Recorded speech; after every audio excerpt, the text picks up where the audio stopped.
Guys, അപ്പോൾ ഇന്നത്തെ topic എന്ന് പറയുന്നത് നമ്മുടെ മനസ്സിനെ നമുക്ക് എങ്ങനെ കൺട്രോൾ ചെയ്യാമെന്ന ഒരു ടോപ്പിക്കാണ്. അതായത് നമ്മൾ പലരും അനുഭവിക്കുന്ന ഒരു കാര്യമാണ് നമ്മൾ തന്നെ ഒരു കൺട്രോൾ കിട്ടാത്തത്. കാരണം നമ്മൾ പഠിക്കുമ്പോഴായെങ്കിലും എന്തെങ്കിലും ജോലി ചെയ്യുകയാണെങ്കിലും അല്ലെങ്കിൽ ഇന്ന് രാവിലെ എണീക്കണമെന്ന് വിചാരിച്ച് കിടന്നാൽ നമുക്ക് എണീക്കണമെന്നുണ്ടെങ്കിൽ നമ്മളെ കൊണ്ട് എണീക്കാൻ പറ്റാത്തതും അങ്ങനെ പല പല സാഹചര്യങ്ങളും നമ്മൾക്ക് ഫേസ് ചെയ്യേണ്ടി വരാറുണ്ട്. കാരണം മനുഷ്യന്മാർക്ക് അങ്ങനെ ഒരു പ്രശ്നമുണ്ട്. അപ്പോൾ അത് ഒരു പ്രശ്നമല്ല, അത് നമ്മൾക്ക് തന്നെ നമ്മൾ മാറ്റിയെടുക്കാൻ പറ്റുന്ന ഒന്നാണ്. അപ്പോൾ ഇതിനായി നമ്മൾ ചെയ്യേണ്ടതെന്ന് വെച്ചാൽ സ്വന്തം മനസ്സിനെ കൺട്രോൾ ചെയ്യാനുള്ള, അതായത് നമ്മുടെ മനസ്സിനെ നമ്മൾ കൺട്രോൾ ചെയ്യാനുള്ള വേസ് കണ്ടുപിടിക്കണം. അതായത് നമ്മുടെ മനസ്സ് എങ്ങനെയാണെന്ന് അനലൈസ് ചെയ്ത് നമ്മുടെ മനസ്സിന് എന്തൊക്കെ അതായത് ധ്യാനത്തിലൂടെയും എക്സസൈസിലൂടെയും നമ്മുടെ മനസ്സിനെ പാകം ചെയ്തെടുക്കാൻ പഠിക്കണം. നമ്മൾ രാവിലെ എണീറ്റ് ധ്യാനം ചെയ്യണം.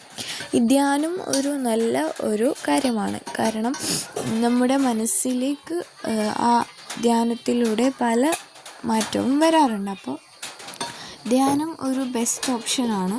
നമ്മുടെ മനസ്സിനെ നമ്മൾക്ക് പരമാവധി കൺട്രോൾ ചെയ്യുവാൻ മെല്ലെയായി സാധിക്കും. പക്ഷെ എല്ലാ ദിവസവും ധ്യാനം ചെയ്യണം.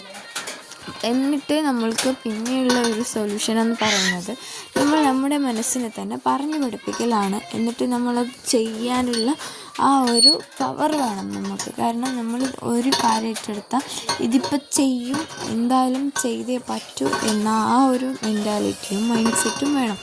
ഇറങ്ങിത്തിരിക്കണം അതിനായി. അപ്പോൾ നമ്മൾക്ക് തീർച്ചയായും നമുക്ക് നമ്മുടെ മനസ്സിനെ കൺട്രോൾ ചെയ്യാം. മനസ്സും ഒരു കൺട്രോൾ ചെയ്യാൻ പറ്റുന്ന ഒരു സാധനം തന്നെയാണ്. എന്തിനെപ്പോലെയും മനസ്സിനെയും നമ്മൾക്ക് കൺട്രോൾ ചെയ്തെടുക്കാൻ പറ്റാവുന്നതാണ്. അത് ശീലിപ്പിച്ചെടുക്കാവുന്നതാണ്. എല്ലാം നമ്മളെ കൊണ്ട് സാധിക്കുന്നതാണ്. അപ്പോൾ നമ്മൾ പരമാവധി ധ്യാനത്തിലൂടെയും ഇങ്ങനെ നമ്മുടെ മനസ്സിനെ പറഞ്ഞു പഠിപ്പിച്ചും നമ്മുടെ മനസ്സിനെ പാകം ചെയ്തെടുക്കാൻ ശ്രമിക്കണം. ഇങ്ങനെ ചെയ്യണം, അങ്ങനെ ചെയ്യണം എന്ന് പറഞ്ഞ് നമ്മൾ തന്നെ പാകം ചെയ്തെടുക്കുന്നതാണ് ഒരു നല്ല കാര്യം.